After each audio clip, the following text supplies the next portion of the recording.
সংসার সুখের হয় রমণীর গুণে। সংসার করতে বুদ্ধি ও গুণ দুটোই লাগে, তবেই ছোট্ট একটি সংসার সোনার সংসার হয়ে গড়ে ওঠে। আসসালামু আলাইকুম বন্ধুরা, তোমরা সবাই কেমন আছো? আশা করি আল্লাহর দোয়ায় তোমরা বেশ ভালো আছো। আলহামদুলিল্লাহ, আমরাও বেশ ভালো আছি। নতুন দিনে আরেকটা নতুন ভিডিও নিয়ে তোমাদের মাঝে চলে এসেছি। দেখতে থাকো বন্ধুরা, আজকের ভিডিওটা তোমাদের কাছে ভীষণ ভালো লাগবে। তো ঠিক প্রত্যেক দিনের মতোই আজকেও কিন্তু ভোর সকালে ঘুম থেকে উঠে সংসারের কাজে লেগে পড়েছি তোমাদের সঙ্গে নিয়ে। তো দেখতে থাকো, আজকেও কিন্তু তোমাদের ভিডিওটা ভীষণ ভালোই লাগবে। তো ভোর সকালে উঠেই কিন্তু নামাজ পড়ে নিয়েছি, তারপরে কিছুক্ষণ মেয়েকে নিয়ে হাঁটা চলাফেরা করেছি, তারপরে বাইরের দিক ঝাড়ঝাঁটা দিয়ে পরে কিন্তু আমি চলে এসেছি সংসারের কাজে। আমার রান্নাঘরটা এসে কিন্তু ঝাড়ঝাঁটা দিয়ে নিলাম, কারণ আজকে রাত্রিবেলায় ঝাড় দেওয়া ছিল না। তো হাজব্যান্ড দেরি করে বাড়ি এসেছিলো, তো হাজব্যান্ডকে যা খাবার নিয়ে এসেছিলো, মেয়ে ঘুমিয়েছিল আবার উঠে গিয়েছিল। হাজব্যান্ড এসে পৌঁছাতে না পৌঁছাতে মেয়ে কিন্তু উঠে হাজির। তো যাই হোক, মেয়ে ওইগুলো খাওয়া দাওয়া করেছে, তো ওইগুলো কিন্তু আমি ঝাড়ঝাঁটা আর দিইনি রাত্রিবেলায়। তো সকালে উঠেই কিন্তু এই কাজটা করে নিলাম। তো বাইরের দিক ঝাড়ঝাঁটা দিচ্ছিলাম রাস্তাটা, তো ওই ভিডিওটা কিন্তু ভালোভাবে শ্যুট হয়নি। তো যাই হোক, মানে ভিডিও শ্যুট করে কিন্তু মোবাইল ভর্তি হয়েছিল, সেই কারণে কিন্তু আর ভিডিওটা মানে ক্যামেরাটা হয়নি। তো ওটা কিন্তু আমি পরে দেখছি, তো আর মানে নেই, এইটুকুই কিন্তু হয়েছে। মানে ডিলিট করতে হতো, তারপরে কিন্তু ভিডিও করতে হতো। তো যাই হোক, ভিডিওর শুরুতেই বলবো, যে যেখান থেকে এই মুহূর্তে আমার ভিডিওটা দেখছো, আশা করব একটা ছোট্ট লাইক দিয়ে আমার ফুল ভিডিওটা কন্টিনিউ করবে, কারণ তোমাদের একটা ছোট্ট লাইক আমার ভিডিওটা অনেক দিদি বোনেদের মাঝে পৌঁছে যেতে সাহায্য করবে। তাই আশা করব একটা ছোট্ট লাইক দিয়ে আমার ফুল ভিডিওটা কন্টিনিউ করবে। তো সকালবেলায় উঠে চলে এসেছি, তো পানি গরম বসিয়েছিলাম, সেই সাথে বাদাম ভেজানো ছিল, আর সাথে ছিল খেজুর। এই সব দিয়েই কিন্তু হাজব্যান্ডকে দিয়ে দিলাম। হাজব্যান্ড আর আমি কিন্তু মানে মেয়েও কিন্তু খেয়ে নেব।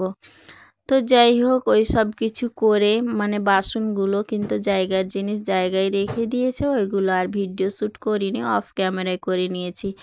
তারপরে কিন্তু অনেকগুলাই কাপড় কাচা ধোয়া করে রাখাই ছিল, পানি ঝরে গিয়েছে। এখন আমি কিন্তু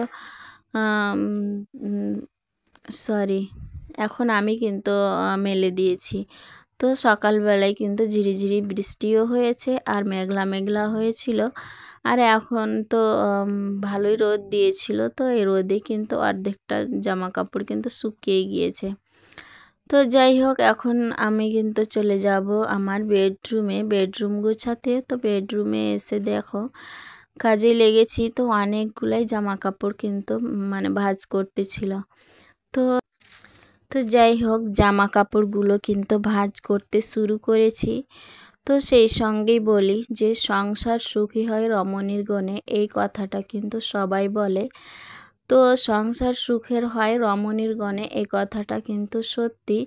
তবুও সংসার করতে কিন্তু টাকা পয়সা লাগে, টাকা পয়সা ছাড়া কিন্তু সংসার সুখী হয় না। সে তো গুণ থাকতেই হবে, মেয়েদের গুণ থাকতেই হবে, আর ছেলেকেও কিন্তু টাকা পয়সা কামাতে হবে। আর যেখানে টাকা আছে সেখানেই মনে করে আজকাল দিনে মানে মনে করে সুখ আছে। কিন্তু এই যে আমাদের মতো নিম্ন মধ্যবিত্ত ফ্যামিলিতেই কিন্তু আমি মনে করি অনেক সুখ খুঁজে পাওয়া যায়। তো এইভাবে টানাটানি সংসারে, অতটা টানাটানি নয় কিন্তু মানে যথাযথ ভালোভাবে সুস্থভাবে যায়, যেমনটা আমাদের অতটা বিলাসিতা না করেই কিন্তু আমাদের যেভাবে সংসারটা চলে, আমি মনে করি এটাই হাজার হাজার শুকরিয়া, আলহামদুলিল্লাহ আল্লাহ তাআলার কাছে। তো সংসার সুখী হয় রমণীর গুণে, এই কথাটা 100 বার ঠিক, কিন্তু সংসার করতেও দুটোই লাগে, গুণও লাগে, তো টাকা পয়সাও লাগে।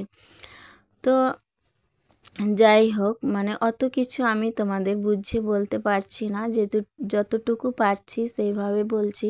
কিন্তু আমি মনে করি বিশেষ করে যে টাকা পয়সাও লাগে প্লাস গুণও লাগে। শুধু মেয়েটাই ভালো হলে আর গুণ দেখালেই হবে না।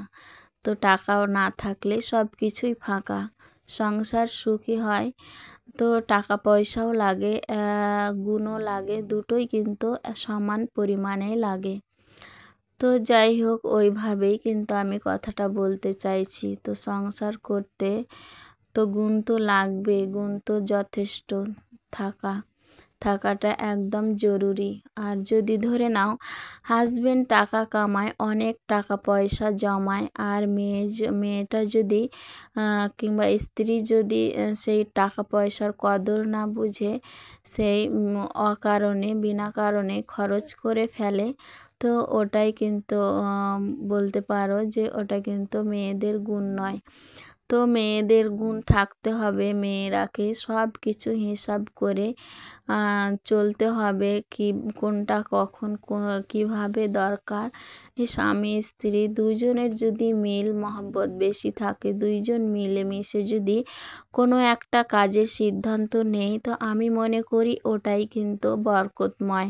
আর ওই কাজে কিন্তু বরকত রয়েছে। স্বামী স্ত্রী দুজনেই কিন্তু কথা মিলাতে হয় যে কোনো কাজের ক্ষেত্রে। মানে অনেকের স্বামী কিন্তু মনে করে মেয়েরা কি বুঝে কি জানে, তো ওটাই কিন্তু মেয়েরাকে একদম মানে মান্য দেয় না। অনেক মানে ছেলে রয়েছে, অনেক স্বামীরাই রয়েছে, মেয়েরা কি বুঝে, কিছুই বুঝে না। তারা শুধু বকতেই জানে, কিছু বলতে না, মানে বুঝতে জানে না, এইভাবে বলে। তো আমি মনে করি না, এটা নয়। মেয়েরা বুঝতে জানে না কেন, বুঝতে পারে, সবই পারে বুঝতে। তো সব কিছুই স্বামী স্ত্রী যদি দুজনেই মিলেমিশে কোনো একটা সিদ্ধান্ত নেয়, ওই কাজটা কিন্তু পারফেক্ট হয় আর সাকসেসও হয়। আর যেই কিন্তু স্ত্রীকে অমান্য করে নিজে থেকেই কোনো একটা সিদ্ধান্ত নিয়ে থাকে, তাহলে কিন্তু এই কাজটা ব্যর্থ হয়ে যায়। আমি কিন্তু অনেককেই দেখেছি। তো যাই হোক, আমাদের ক্ষেত্রে কিন্তু আমার পরিবারে এইরকমটা নয়, আমরা যথেষ্ট ভালো রয়েছি আলহামদুলিল্লাহ। অতটুকুই ভালো থাকতে চাই, আল্লাহ তাআলার কাছে এটাই শুকরিয়া। তো যাই হোক, সবারই মন মানসিকতা কিন্তু একরকম নয়, এটা বলতে পারি। সবাই কিন্তু এক নয়। তো আমি মনে করি এক হওয়াটাই দরকার। স্বামী স্ত্রী দুজনেই মিলেমিশে কোনো কাজ করতে হবে, আর এমনকি কোনো সিদ্ধান্ত নেওয়াটা উচিত। তো যেটা ভালো হবে দুজনেই মিলেমিশে কিন্তু করতে হয়, করাটা একদম ভালো। তো যাই হোক, অনেক কিছু বলে ফেললাম। তো এত কিছু বলা ঠিক হলো কি না, কথার মধ্যে ভুল ত্রুটি থাকতেই পারে, তো ক্ষমা সুন্দর দৃষ্টিতে দেখো। তো যাই হোক, যে সমস্ত দিদি বোনেরা আমার চ্যানেলের মধ্যে নতুন এসেছো, আমার ভিডিও প্রথমবার দেখছো, আমার ভিডিও দেখতে যদি তোমাদের একটু হলো ভালো লেগে যায়, তাহলে আমার চ্যানেলটাকে সাবস্ক্রাইব করে বেল আইকনটা প্রেস করে দিতে পারো। এতে করে যেটা হবে, আমার ভিডিও ছাড়া মাত্রই তোমাদের কাছে নোটিফিকেশন সবার আগে পৌঁছে যাবে, তখন তোমরা সময় সুযোগ করে দেখে নিতে পারবে। আর যারা অলরেডি এই কাজটি করে দিয়েছো, তাদেরকে অসংখ্য ধন্যবাদ।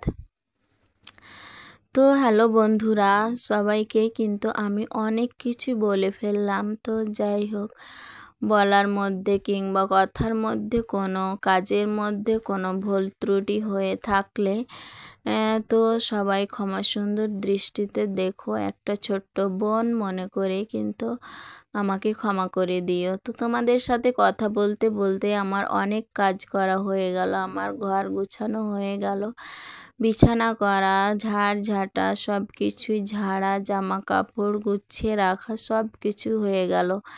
তারপরেই কিন্তু মেয়ে তো সারাদিন বিস্কিট খাবে, তো ওটা তো বলার নেই, যখন তখন চাইতে পারে। তো ওই কারণেই কিন্তু বিস্কিটটাই আগেই কিন্তু পূরণ করে নিচ্ছি, মানে রিফিল করে নিচ্ছি কৌটোতে, যাতে যখন চাইবে তখনই যাতে বের করে খুব ঝটপট দিতে পারি। তো ওই কারণেই কিন্তু বিস্কিটটা মানে কৌটোতে রিফিল করে নিলাম। তো আজকে অন্য কৌটোতেই রেখেছি। তো দুটো কৌটোতেই ধরেছে, একটাতে কিন্তু আর ধরেনি। তো দুটোতেই কিন্তু রেখে দিয়েছি। তারপরে চলে যাব আমি রান্নাঘরে রান্না করতে।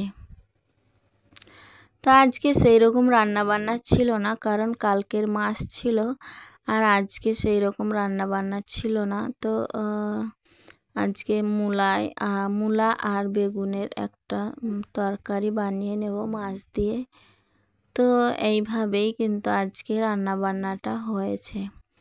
তো আজকে একটাই তরকারি আর কালকের তো মাছ রয়েছে, তো সেই কারণে কিন্তু এই তরকারি দিয়েই কিন্তু আমাদের হয়ে যাবে। দুইজন মানুষই কিন্তু খুব সুন্দরভাবে হয়ে যায়। আর অনেক দিন কিন্তু তরকারি বেশিও হয়, আবার ফেলতে হয়, নষ্ট হয়ে যায়। তো সেই রকম বুঝে শুনেই কিন্তু রান্না বান্না করি। তো বুঝে শুনে রান্না করতে করতেও কিন্তু মাঝে মধ্যে বেশি হয়ে যায়, আর এক এক দিন কিন্তু কমও হয়ে যায়। দুজন মানুষের কিন্তু খাওয়া দাওয়াটা এরকমই বুঝতে পারি, যতটুক বুঝতে পারছি। তো যাই হোক, তোমাদের সাথে কথা বলতে বলতে সব কাজ কমপ্লিট হয়ে গেল, আর রান্না বান্নাটাই বাকি রয়েছে। এই মাত্রই রান্না বান্নাটাও কিন্তু হয়ে যাবে। তো রান্না বান্না করতে করতেই তোমাদের কাছ থেকে বিদায় নিয়ে নেব। ভালো থেকো, সুস্থ থাকো, সবাই হাসি খুশি থাকো, আর এইভাবে আমার পাশে থেকো। তোমাদের এই কয়েকদিন ধরে মিষ্টি মিষ্টি কমেন্ট পড়ে তো আমার মনের মধ্যে আরও ভিডিও বানাবার উৎসাহী জাগে।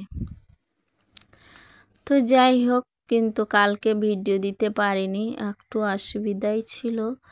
তো এই অসুবিধার কারণে ভিডিও দিতে পারিনি। তো আজকে কিন্তু অলরেডি তোমাদের মাঝে একটা ভিডিও পোস্ট করেই দিলাম। তো যাই হোক, এখন রান্না বান্না আমার হতেই এসেছে। ধনে পাতাটা দিয়ে দেব, তারপরেই কিন্তু আমার তরকারিটা হয়ে যাবে। তো যাই হোক, এই রান্না বান্না থেকে তোমাদের কাছ থেকে আজকে বিদায় নিয়ে নিলাম। ভালো থাকো, সুস্থ থাকো, সবাই হাসি খুশি থাকো। তোমাদের দীর্ঘায়ু সুস্থতা কামনা করে এখান থেকে আজকে বিদায় নিয়ে নিচ্ছি। আসসালামু আলাইকুম, আল্লাহ হাফিজ।